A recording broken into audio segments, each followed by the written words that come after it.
So I start my walk today at London's most northerly station, Cruise Hill. It's funny because of how borders work. Watford Junction, which is further out into the oyster zones, is more south of this station, and you can actually see the M25 just beyond the boundaries of Cruise Hill station. I have used this once before as there's a path to link up with the terminus of a bus route, which I'm going to take to start my walk today. And the path from the station brings you out into a local suburb and the terminus of the 456 bus route, where your only indication that it stops here is written in the road, as there's no stand, as this is all hail and ride. Until a few years ago, the route was actually numbered the W10 and only ran as far as Enfield Town. I don't know why they renumbered it, but when they did, it got extended through to the North Middlesex Hospital, where it served Winchmore Hill along the way. So it gained an extension to a place that starts with W, but lost its W prefixed number for some reason. The route also doesn't run on a Sunday, so I won't be catching any bus from here today. So a place to come visit in Cruise Hill is the Whitewebs Museum of Transport. I've come on the wrong day though, which is based in an old pumping station from 1898. I can at least see an old Routemaster bus over there with an advertisement of Rolo on the side. I do like them chocolates. If you don't want to come here though, you do have a surprising plethora of garden centres to visit here instead. So I've come into the adjacent and very quiet Whitewebs Park, of which the Cuffley Brook runs through. This is a tributary of the brilliantly named Turkey Brook, which in turn is a tributary of the River Lee. It kind of seems like most of the little streams off of the River Lee are named brooks rather than rivers. So I've made it down to the Flash Lane Aqueduct. The Cuffley Brook wasn't the only watercourse through here. There also used to be the New River, which ironically was neither new nor a river. It in itself was an aqueduct that was built in 1609 to deliver fresh drinking water from Hertfordshire into the City of London. The course of the New River through Whitewebs Park was diverted in the 1850s, leaving the Cuffley Brook to be the only watercourse through here. I have no idea what this would have been. Just randomly stumbled across it as I was walking along the Cuffley Brook. When I saw a disused building, I thought maybe it's like an old pumping station of sorts, but I don't think this would have been one of them. I'm going to take an assumption that this dried out but also muddy bank down here is the old course of the New River. At this point it is heading in the direction of 40 Hall, which it did also used to pass through the grounds of. That's a nice place to visit. Not today though.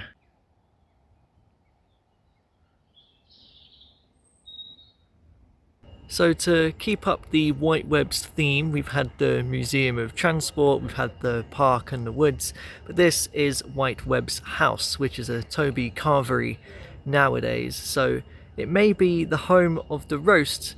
Back in the day, it was also a safe home for the perpetrators behind the gunpowder plot in 1605. I've stumbled across more disused buildings and I was wondering what these were, but there is a sign to tell me exactly that. Whitewebs Park Golf Course, right next to the Toby Carvery. Oh, you got a little lake here, just before I leave Whitewebs Park. So opposite the King and Tinker pub, I've found a public footpath. I'm not heading to Cheshunt, but I am now heading out into some fields. Now some people falsely assume that the M25 is the edge of London, but in this case they are actually correct.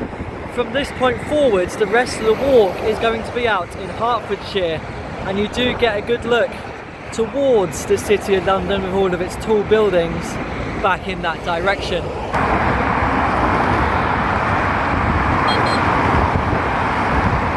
It's a beautiful manor building over there. And I think the badger on this footpath sign indicates that we're now on the Hertfordshire way, where I have quite a long straight path ahead of me now.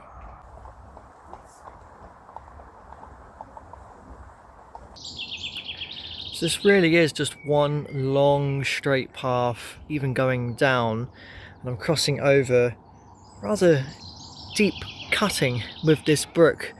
It's quite odd to see the barbed wire stretching all the way across the ravine here. So I've just come off of the straight path to have a quick look at Burnt Farm Cottage. I saw that labelled on the map. Beautiful Grade 2 listed building that dates from around 1840. And I can hear the noise of the M25 because we've been on the straight path, we've been running adjacent to it the whole time. So really, after everything, we're not too far north of Cruise Hill at this stage.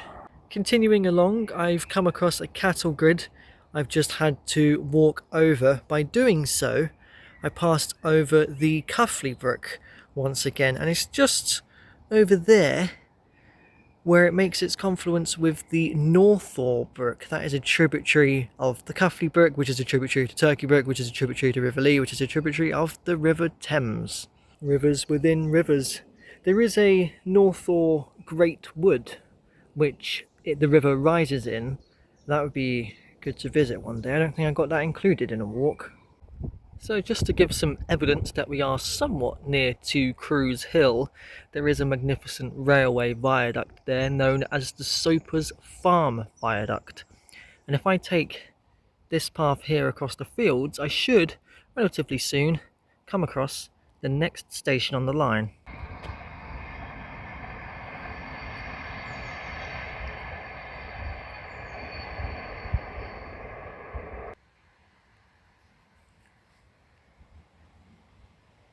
So I've made it to Cuffley station, which is quite special to me because I've stood in this spot before at the beginning of my first ever video back in April 2024. I'd done that video just as a kind of trial basis to vlog my adventure, and I really quite enjoyed it. I like the process of it. I like editing and putting together the video, so I've kept it up ever since as a hobby. And it's nice to come back here to where it began. I'd come here as part of a heritage bus running day based in Hertford. I jumped off the train here because it was a station I'd never used before, and so I could catch one of the services into Hertford. Back then that was station 671. I'm now on 861, so 190 stations later, and I'm very close to a special number, but for me to tell you about that, I have to walk one stop up the line again. I don't think I noticed this last time I was here. A sign covering up an old Network Southeast logo.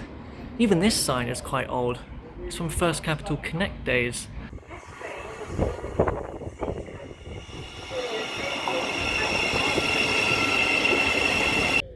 From Cuffley, that was a very long road through the suburbs, but it's finally brought me up into a place I actually want to be, Homewood. So I've come down to the other end of the woods, where tucked away over there is a staple of my walks. There's an old war pillbox. Oh, I guess I technically am visiting part of Northaw Great Wood. Homewood used to be part of it. The rest of it will be for another day though. And yes, you can see that I have walked 1 mile from Cuffley station, still on the Hertfordshire way. Unintentionally doing a section of it today. And once on the other side of the woods, I'm now out onto a road that is passing over the Cuffley Brook once again. So I do think this will be our last sighting of it today. It seems dried out at this stage. We are close to Northaw Great Wood where it rises. And that road has brought me up into Newgate Street Village, where there's a Coach and Horses pub over there. I feel it's quite unusual to have a village that is named after a street. And the path away from Newgate Street Village gives me my first indication of the end of the walk. Bayford, 3 miles away. The path to Bayford has become more rural. We should have some more fields to cross over. Great view towards an impressive manor house over there. Ponsbourne Park, the manor house belongs to. There's a lot of cars parked here, so it must be a restaurant of some kind, Sunday roasts and whatnot, or just an events venue. This all feels a bit disused. Some tennis courts here, a couple of buildings up that way which have boarded up windows. This must have belonged to the manor house at some point. Maybe there was an abandoned farm connected to the grounds as well. There's a lot of CCTV signs here. And you've got some huge old silos here as well. And another disused building. Well, yeah, this is quite odd to walk through. So earlier, the railway line was very high up on a viaduct, but now it is very deep down in a tunnel, and this is a ventilation shaft for said railway tunnel. So this belongs to the Ponsbourne Tunnel, where at one time it did hold the record for the longest tunnel in the eastern counties of England at about 1.5 miles long. And from the station I will be travelling through the tunnel home, which at this point isn't too far away. To get to the station I have to cross this golf course, which are not always the easiest to navigate, but I am supposed to be looking out for these signs all the way across, and I can see my next one right over there. It's a fancy gothic looking golf club, much nicer looking than the disused one we came across near the beginning, obviously. So I've successfully navigated my way across the golf course, and I've now made it to the village green of Brickenden, where I'm happy to announce that it is a village sign. I always like to come and see one of these if a village has one, but I have just walked across the green to see it, which means I need to now go back across to reach the station. And about 10 minutes up the road I've made it to Bayford station at the end of my walk. So this is a new station for me today and effectively ticks off the entire Hertford Loop line. I do have a couple to do on the other line that heads up towards Stevenage, which I did consider doing today, but that line is closed, so I opted to do this one instead.